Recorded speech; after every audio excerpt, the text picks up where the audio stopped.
Gubernur Jawa Tengah Ganjar Pranowo sebenarnya calon potensial untuk ikut bertarung pada Pilpres 2024.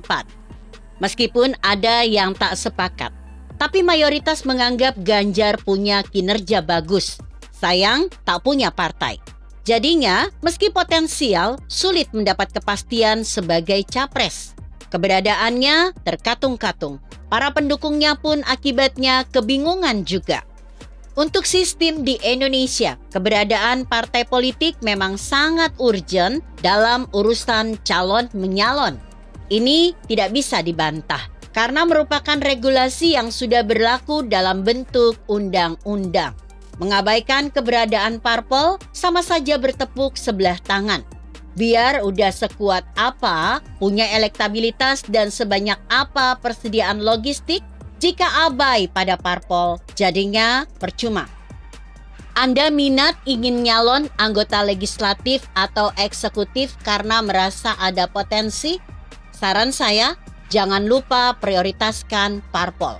Jika kebetulan Anda outsider dalam arti seperti Ganjar, sebelum bergerak lebih dahulu segera dekati pihak yang punya otoritas. Lakukan lobby sekuat mungkin. Entah dengan cara apa, agar nama Anda dicangking masuk gerbong. Beda kalau Anda adalah seorang insider atau bahkan pemilik partai. Meski punya potensi pas-pasan, kadar kepastian untuk bisa diusung tentu lebih terbuka lebar. Hal inilah yang akhirnya menyebabkan orang jadi frustasi. Daripada mendorong calon potensial tapi tak jelas gerbongnya, mending jatuhkan pilihan pada pemilik parpol meskipun hasil surveinya kurang mendukung. Akibat kondisi seperti itu, lama-kelamaan posisi jadi terbalik. Sedikit demi sedikit, calon kuat ditinggalkan oleh pendukung sendiri. Ya, karena tak ada kepastian itu. Sementara pemilik parpol yang awalnya tak begitu dilirik orang, akhirnya kelimpahan suara pendukung yang frustasi tadi. Inilah yang saya maksud tadi. Hendaknya lakukan pendekatan kepada pemilik parpol lebih dahulu sebelum melakukan gerakan. Gambaran demikian bisa terjadi pada Ganjar Pranowo jika dari sekarang tak kunjung ada kepastian soal parpol pengusung. Diakui, beliau ini memang punya kans cukup besar untuk menang kontestasi Pilpres 2024. Dibuktikan oleh hasil survei berbagai lembaga yang selalu konsisten di 3 besar, bahkan sering nomor 1. Tapi siapa yang mau mencoblos namanya di kertas suara kalau tak ada yang membawanya daftar ke KPU? Terus terang Anies Baswedan masih lebih mending. Meski sama dengan Ganjar bukan sebagai pemilik parpol, tapi nama Gubernur DKI yang sebentar lagi lengser ini sangat dekat dengan PKS. Rasanya Anies merupakan satu-satunya figur yang dijagokan oleh partai ini. Meskipun suara PKS tak cukup, tapi tetap punya kekuatan untuk ditawarkan pada parpol lain guna menjalin koalisi. Nama Agus Harimurti Yudhoyono atau AHY yang merupakan putra mantan Presiden SBY ini punya posisi sama dengan Anies. Lebih beruntung dibanding Pak Ganjar. AHY adalah ketua atau ketum Demokrat. Bagaimanapun juga posisinya sangat berpengaruh.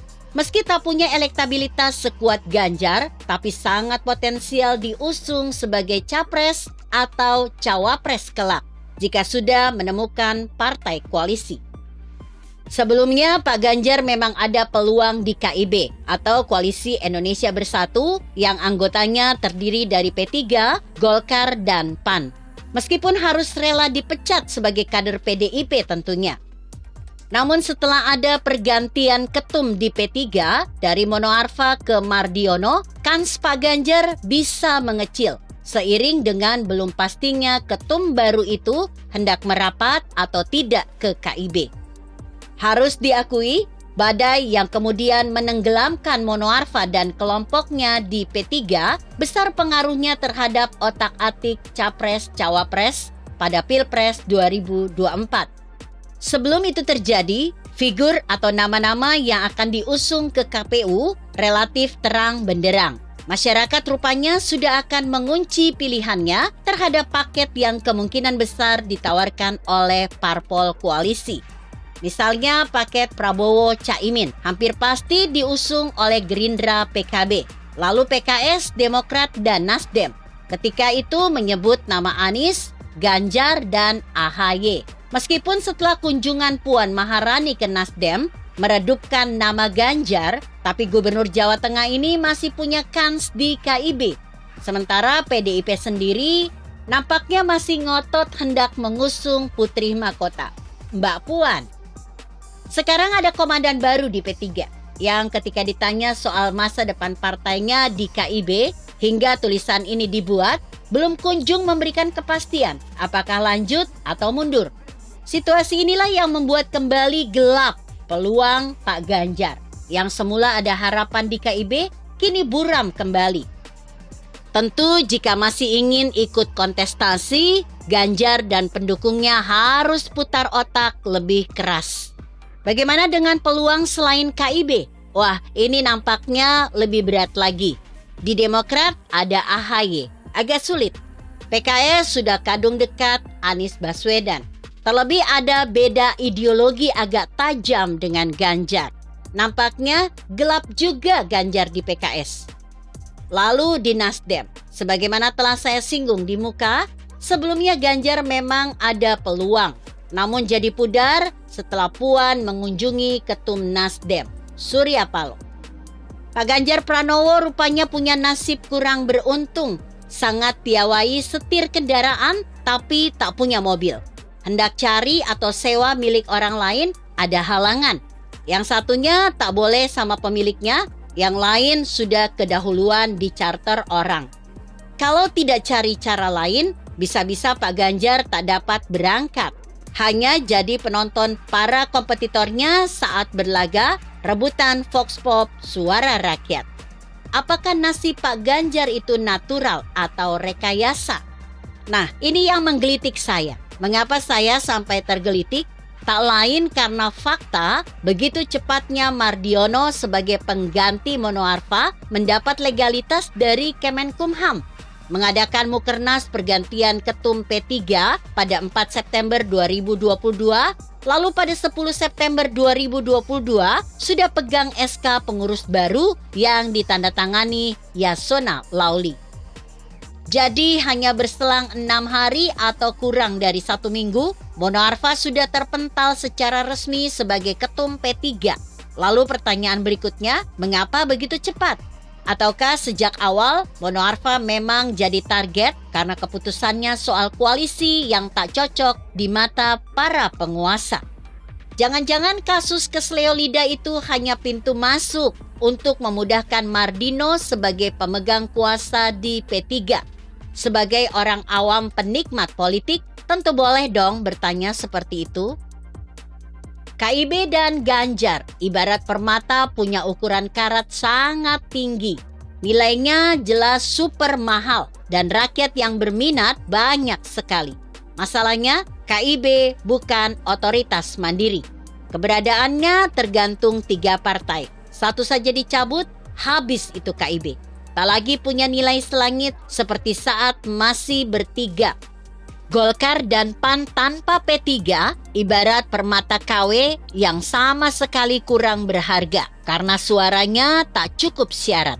Ganjar juga demikian. Meski kilauannya sanggup memberi pesona bagi banyak orang, dia cuma seorang pesaing yang minim kekuatan dan keberadaannya mungkin tak dikehendaki oleh yang punya otoritas. Satu-satunya jalan adalah singkirkan. Caranya, lepas itu salah satu kekuatan di KIB agar tak lagi bisa jadi kendaraan yang kelak disopiri oleh Ganjar. Siapa yang mesti dilepas? Ini kebetulan di P3 ada gejolak. Pak Mono Arfa tak sengaja kesleo lidah dan mendapat protes keras. Sebuah kesempatan emas untuk beraksi. Akhirnya, jadilah Mardiono ketum baru P3. Beres dah. Apakah memang demikian? Yang jelas, di politik tak ada kawan abadi. Yang ada adalah kepentingan abadi. Begitu kira-kira. Artikel ini ditulis Zabidi Mutiullah yang disadur dari kompasiana.com dengan judul Nasib Pak Ganjar Pranowo. Bagaimana menurut Anda? Jika Anda berpendapat lain, tuliskan komentar Anda di bawah ini. Saya Emma, Karisma 90.